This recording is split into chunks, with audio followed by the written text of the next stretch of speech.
নমস্কাৰ। আজি কি বনাম দেখুৱাই আছোঁ। কেৰাহী পাতি গৰম পানী কৰি আছোঁ। এফালে মই দালি ধুই লৈছোঁ। কেঁচা জলকীয়া, নহৰু, আদা অকণমান আৰু পিঁয়াজ কাটি যোগাৰ কৰি লৈছোঁ। দালিখিনি ধুই লওঁ মই। এতিয়া গৰম পানীখিনিতে মই দালিখিনি দি দিলোঁ। আজি দালি বইল কেনেকৈ কৰে তাকে দেখুৱাই আছোঁ।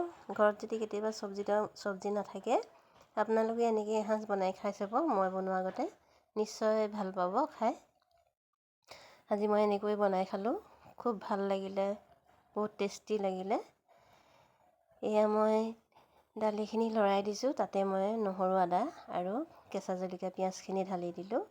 নিমখ হালধিটো জোখ অনুযায়ী দি দিব আপোনালোকে নিজৰ হিচাপ মতে। আৰু ইয়াত মই দুটোপালমান মিঠাতেল ঢালি দিছোঁ, যাতে কেৰাহীত বনাইছোঁ ঢাকনা মাৰি দিলে ওপৰলৈ গুচি নাহিবৰ কাৰণে মই পৰি নাযাবৰ কাৰণে মিঠাতেল দুটোপ দি দিছোঁ। লগতে মই ধনিয়া ৰেডি কৰি লৈছোঁ। এয়া মোৰ দালি বইল কি ধুনীয়াকৈ হৈ গ'ল দেখিলেনে। যেতিয়া মোৰ দালিখিনি সম্পূৰ্ণ বইল হৈছে, তাতে মই অকণমান বিলাহী এটা কাটি দিছিলোঁ। বিলাহীটো কাটি দিছিলোঁ প্ৰথমতে দিলে দালিখিনি নিসিজিবৰ কাৰণে, পাছত মই বিলাহী কাটি দিছোঁ। আৰু ইয়াতে মই এতিয়া ধনিয়া ঢালি দিছোঁ, কেঁচা ধনিয়া। কি ধুনীয়া হৈ গ'ল মোৰ দালি বইলখিনি দেখিছেনে। এনেকৈ বনাই খাবলৈ বহুত ভাল লাগে।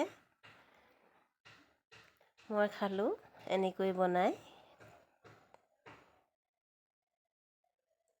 কি ধুনীয়া হৈ গৈছে দেখিছেনে। এনেকৈ বনাই খালে চব্জিলৈ মনত নপৰে। লগতে অকণমান পিটিকা বনাই ল'লে হৈ গ'ল।